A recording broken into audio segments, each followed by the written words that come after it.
Slaughter ஹவுஸ்க்கு licence இருக்கா? ரெண்டுல ஏதாவது இருக்கு? மாடு வெட்டுறதுக்கு லைசென்ஸ் இருக்கா உங்களுக்கு? அது சொல்லுங்க பார்க்கலாம்.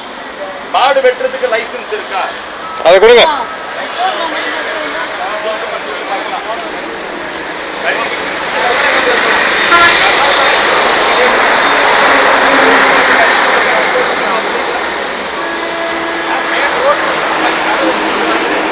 கசாப் கடைக்கு லைசென்ஸ் இருக்கலாம்.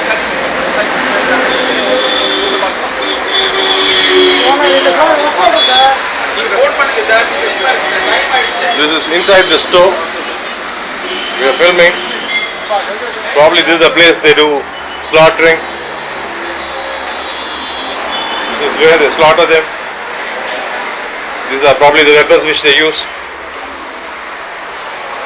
Not very visible here. Sunlight.